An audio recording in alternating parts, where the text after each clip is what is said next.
Vous êtes sur TV5 Monde, bienvenue si vous nous rejoignez dans cette édition spéciale consacrée aux législatives françaises avec le revers électoral majeur d'Emmanuel Macron qui n'a plus de majorité absolue à l'Assemblée nationale, dont voici le nouveau visage. La coalition présidentielle Ensemble est prise en étau entre d'une part une gauche renforcée, NUPES, et un Rassemblement national à un niveau historique. La NUPES de Jean-Luc Mélenchon décroche 131 sièges de députés, le RN 89 et l'Alliance présidentielle Ensemble obtient 245 sièges. Avec nous Stewart Chaud, Elisabeth Pinault et Jean Petot à Bordeaux. Merci encore d'être avec nous.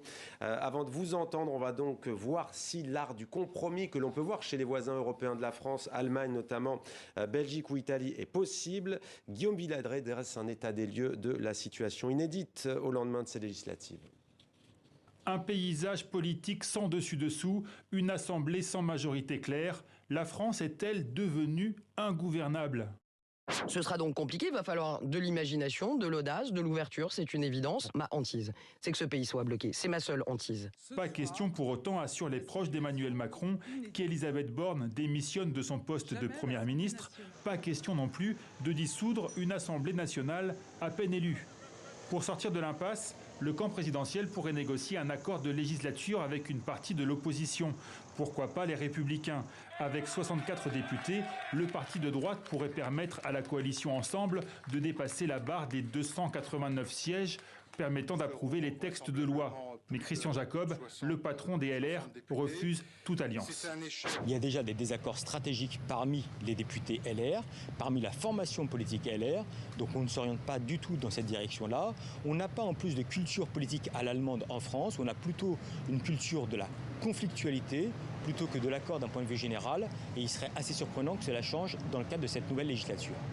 Reste la solution des accords au cas par cas, qui consisterait à gouverner sans une majorité stable et nouer des alliances pour chaque projet de loi. À la fin des années 80, Michel Rocard avait pu gouverner de cette manière, avec une majorité relative, mais il avait plus de sièges. Sanctionné par les urnes après 5 ans de présidence jupitérienne, Emmanuel Macron semble condamné au compromis s'il veut éviter la paralysie politique. Voilà, Jean Petot, vous êtes à Bordeaux, je vous pose la question. L'art du compromis, la France va-t-elle devoir s'y mettre et est-ce possible ?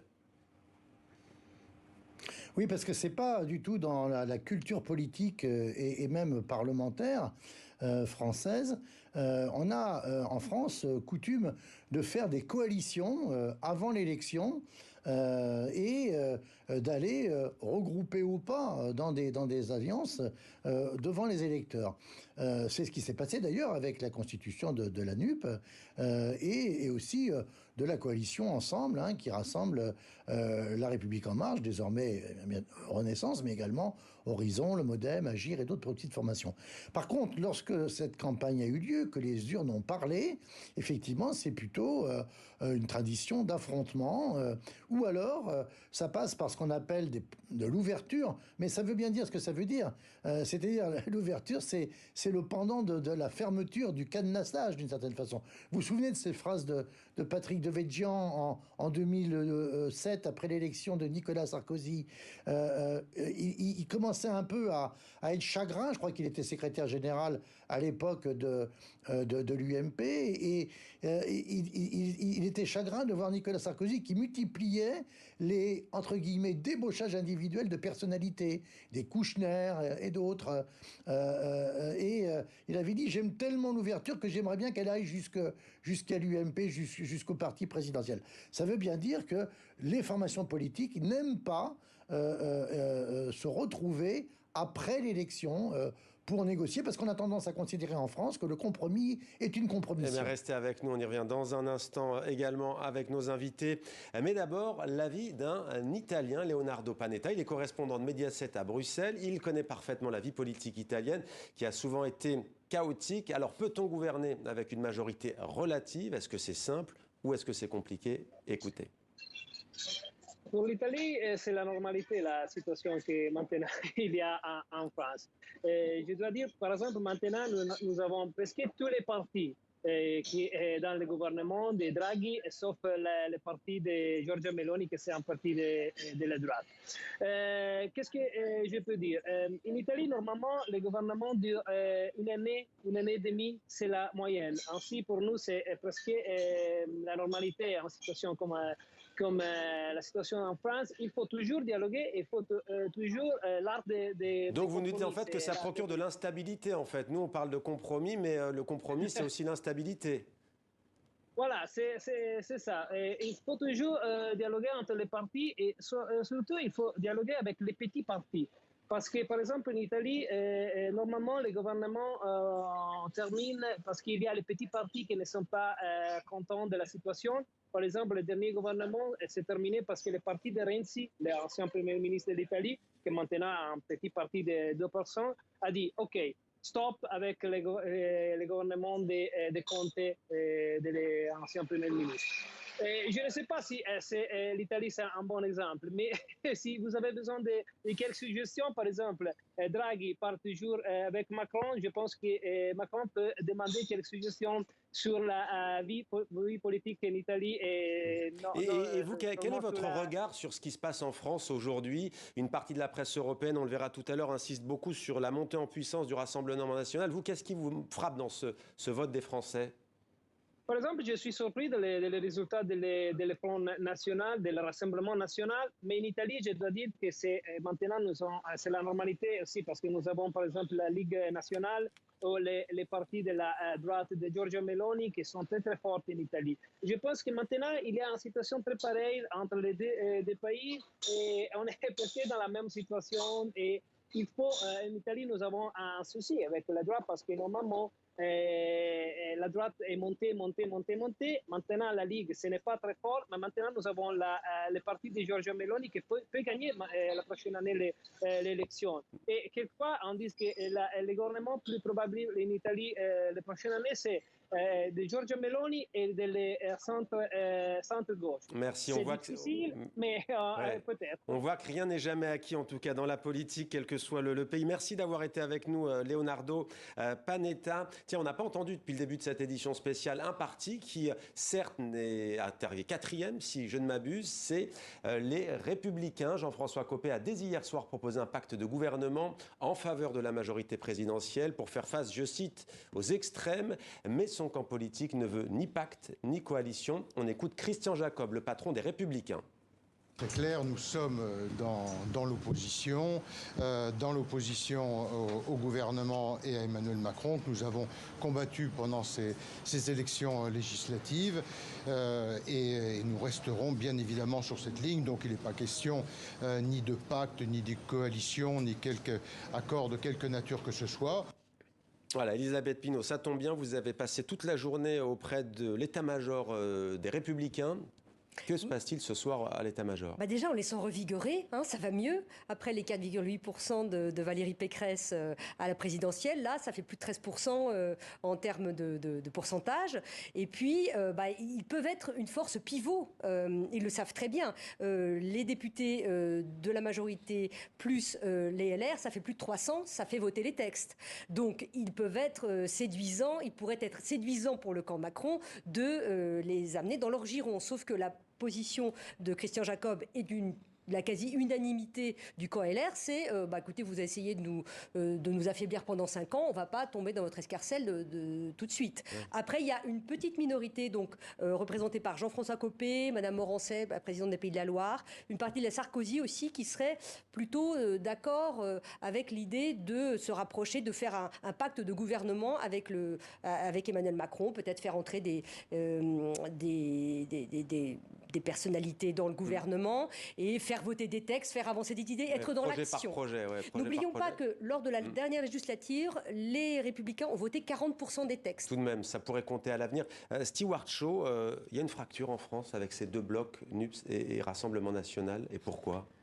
Oui, il y a cette fracture parce que finalement, et on le disait tout à l'heure, les Français sont, il faut le dire, quand même lassés et fatigués. Dans l'opinion publique, c'est quelque chose qu'on remarque depuis 2-3 ans et qui se confirme à chaque élection. Donc je dirais que les partis modérés, c'est peut-être aussi les partis dits de gouvernement, comme on pourrait dire, c'est peut-être aussi là l'échec. C'est de donner une vision crédible finalement dans les 3, 4, 5 prochaines années qui viennent. Donc les Français qui vont voter, parce qu'il faut quand même rappeler qu'il y a plus de la moitié d'entre eux qui n'y sont pas allés. En tout cas, ceux qui vont voter restent dans une... Pardonnez-moi, je ne vais pas me faire, alors je ne sais pas si l'avocat du diable ou pas, mais puisqu'il est très critique aujourd'hui, Emmanuel Macron, mais le quoi qu'il en coûte, il y a une crise. Il y a des pays qui regardent la France en disant, mais attendez, ils ont eu des aides, ils ont eu, et quand bien même ils critiquent le pouvoir en place, que se passe-t-il? C'est une défiance, c'est quoi? C'est la maladresse tout au long du quinquennat? Je pense que, absolument, c'est une défiance sur la posture et pas forcément une défiance sur le contenu. Et je pense que ça, il faut être très clair. C'est important en France. Oui, c'est important en France, et peut-être beaucoup plus que finalement ce qui a été fait, parce que ce quinquennat, c'est un quinquennat pour les Français qui a été très largement empêché. Chez Via Voice, on a réalisé beaucoup d'enquêtes d'opinion qui le montrent. Les Français ont très peu d'accroche sur ce que vraiment a fait Emmanuel Macron sur ces 5 dernières années. Par contre, ils sont très prolixes sur la manière dont il a gouverné, sur sa personnalité, sur ce qui fait ou pas le fait que c'est un bon président. Il a la compétence, mais il n'a pas l'empathie, il n'a pas l'écoute. Et c'est peut-être aussi sur ces traits d'image-là que les Français veulent aujourd'hui insister et lui montrer qu'il va falloir changer la manière dont il faut le faire. Et on va retourner à Bordeaux, peut-être. Est-ce que vous partagez cet avis, Jean Petot, de Stewart Shaw sur le bilan d'Emmanuel Macron et cette défiance des Français envers lui? Oui, tout à fait. Je suis non seulement d'accord, mais c'est effectivement confirmé par les mesures que les professionnels de l'opinion publique, comme lui, font régulièrement. C'est d'ailleurs aussi pas un des mystères, mais un des problèmes de ce scrutin législatif. Parce que finalement, l'élection présidentielle, elle s'est passée de manière assez exceptionnelle pour Emmanuel Macron. Encore une fois, c'était bien une première pour un président hors cohabitation de se faire réélire après avoir été élu une première fois à suffrage universel. Mais on a le sentiment que cette élection, une partie de ceux qui se sont déplacés pour voter l'ont fait payer à Emmanuel Macron. Je voudrais dire un mot sur le plafond de verre du Front National, ou du Rassemblement National, pardon. Vous pouvez jouer sur le pacte républicain quand il s'agit du duel final à la présidentielle entre Emmanuel Macron et Marine Le Pen, en disant attention, Marine Le Pen à l'Élysée, c'est etc., avec toute une série de catastrophes en France et à l'international. Ça joue pas quand vous êtes dans la circonscription, la 11e de Gironde, entre Blaye, Saint-André-de-Cubzac et Coutras, où la représentante de Marine Le Pen a été fort bien élue hier soir, après 5 ans de travail à labourer le terrain, comme une j'allais dire... Alors, Jean Petot, comme le temps file, je vais vous poser une question à tous les trois, mais ça va être très court. Voilà. Comment voyez-vous le quinquennat qui s'ouvre vraiment en un mot, Stewart Shaw? Compliqué? Oui, compliqué, je pense. Compliqué. Maintenant, je crois qu'il y a des alliances stratégiques qui vont se faire. Attention, juste, je fais une petite parenthèse. LR, les cadres LR ne sont pas les députés LR. Donc, je pense que dans la conduite aussi de la stratégie, il faudra attendre, absolument. Réaction, Elisabeth? Moi, je m'attends à des surprises. Emmanuel Macron est censé être celui qui a tout renversé il y a 5 ans. Disruptif. Voilà, disruptif. On va voir s'il est encore capable, s'il a encore l'énergie, s'il a encore le carburant pour innover politiquement. Jean Petot, ce quinquennat? Oui, je crois qu'il est plus interruptif, le président Macron, que disruptif en ce moment. Mais j'aurais un mot passionnant. Je pense que ça va être passionnant, oui. Merci beaucoup, Jean Petot, d'avoir été avec nous et pour votre éclairage en direct de Bordeaux. Stewart Shaw, Elisabeth Pinault, merci à vous. On va maintenant voir, comme promis, comment la presse européenne voit cette élection française. C'est intéressant, regardez. Cauchemar à l'Élysée. Le soir, parodie une célèbre émission culinaire où rien ne va pour les candidats. Avec une photo d'Emmanuel Macron sortant de l'isoloir, le quotidien belge analyse la soirée électorale française et le revers du parti présidentiel qui perd sa majorité absolue à l'Assemblée. Mais le soir voit aussi dans cette élection un résultat français inquiétant pour l'Europe et sa stabilité.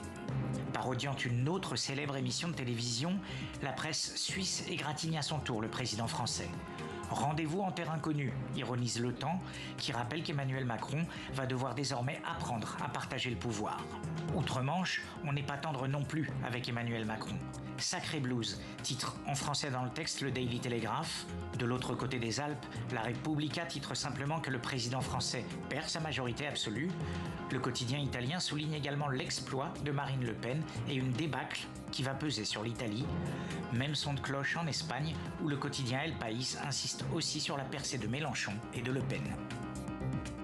Voilà, tour d'horizon signé Mathieu Serfati. Voilà pour cette page sur les élections en France. Mais on va y revenir tout à l'heure avec l'invité de Patrick Simonin.